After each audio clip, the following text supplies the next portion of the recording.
We need to fix this.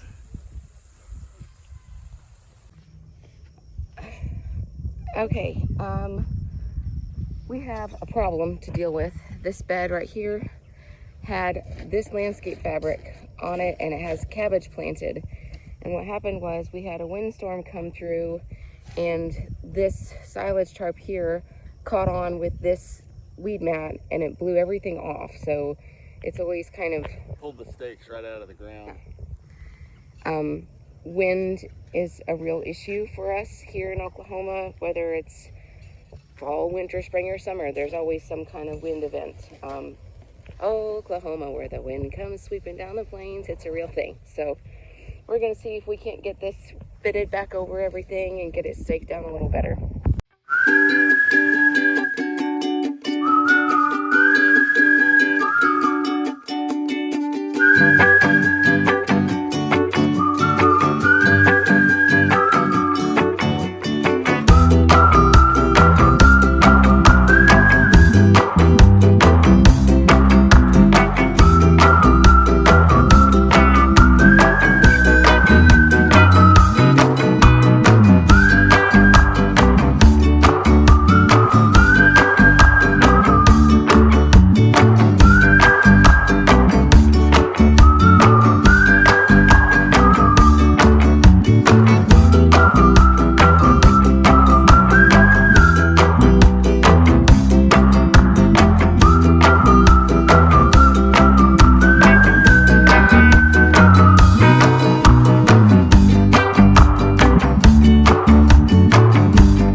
Am I almost done filming?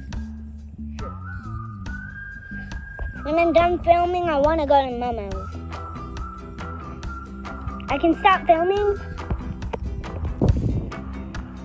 All right, all fixed, and just in time too, because the sprinklers just came on. I think I probably have about, I don't know, 12, maybe 15 that are too far damaged, so I'll have to replace them, but I have a whole tray of extras just in case for situations just like this, so it'll be okay. What are you working on? Making a new header pipe here, and this is an old one. I'm just stealing this plug out, and I can't get it out, so I'm using my lighter to heat it up a little bit, soften it up. Let's see if I can... Ta-da! Okay, and that's going to replace this one because we need 3, right? Correct. Okay, cool. All right, I'm gonna start burning holes if I can borrow your lighter. Okay, where's the... There it is. All right. No unnecessary holes were burned in this fabric today, so that's a good thing. Lettuces are starting to look really good. There's a few... We have a watering issue in the middle of this bed right here that I need to fix, but I have plugs I can replace the ones that have died.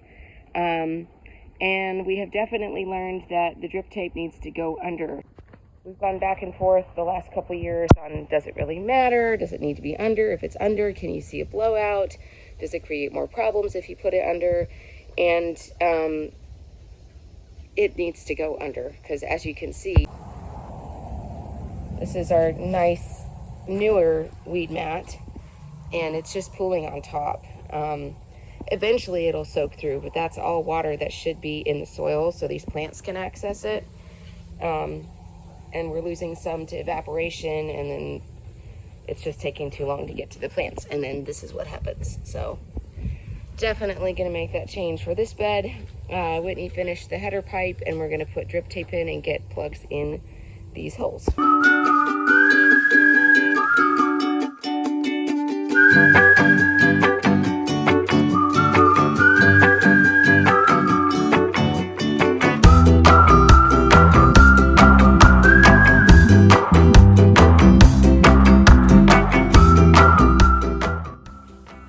Well, that's not long enough.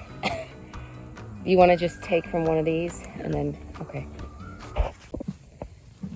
Okay, we made the decision to go ahead and fold this back and get those drip lines underneath. So, and it actually worked pretty well. Plants will be much happier, and now we need to get this planted. Check this out. It's dead, obviously, but pretty much intact. I'm going to take it up and show the boys. That's a big one. Is it pretty blue?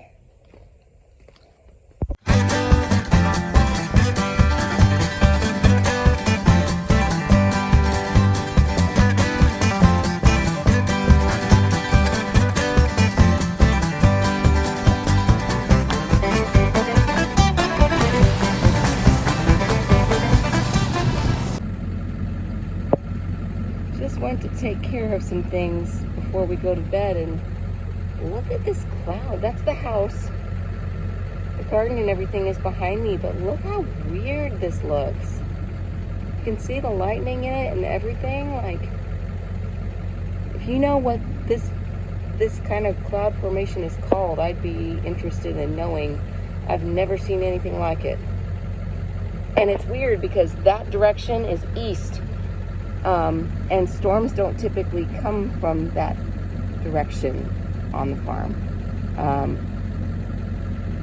Wow, super weird. This tunnel is a weedy mess, so we're gonna get out here and do a little cultivating and see if we can't clean it up, see how it looks here in about 20 minutes.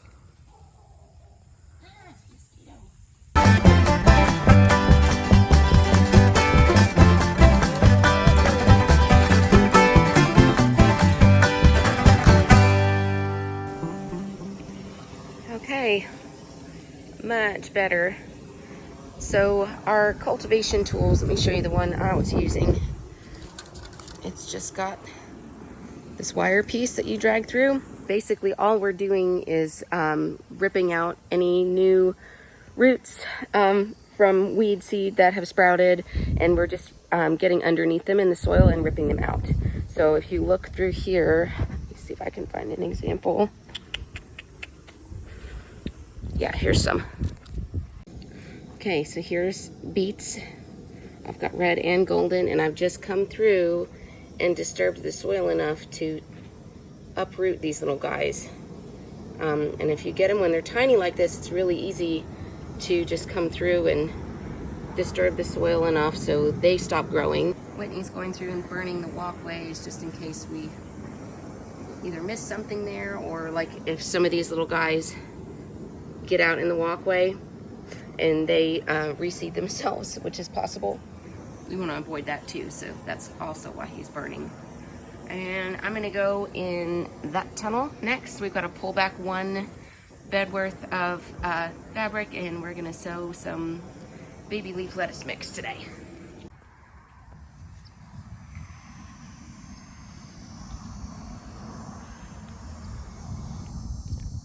Rake, rake, rake, all day long. Rake, rake, rake, while I sing this song.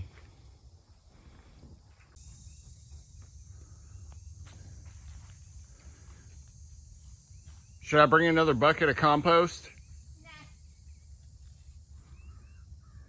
No. Looking good.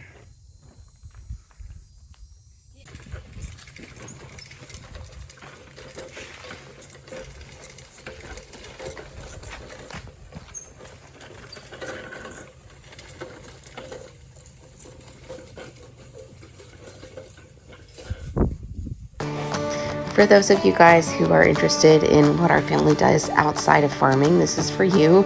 I thought I'd include a few clips of the kids doing their thing outside of school and outside of helping us. So what you're seeing here is our two youngest, Oliver and Emma. They are receiving some instruction from their jiu-jitsu coach, Kyle. And typically the way the classes work is he will do a large group instruction and then the kids will pair off together to practice whatever skill or move he's focused on for the week. So Ollie and Emma are about the same size, so they make good partners. Sometimes it works great, sometimes not so great, but here today it looks like they're pretty well on task and actually practicing what they need to be practicing. So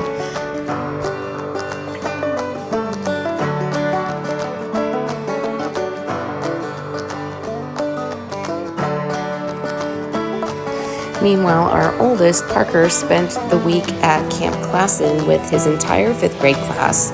They went Tuesday through Friday and spent all week doing outdoor school.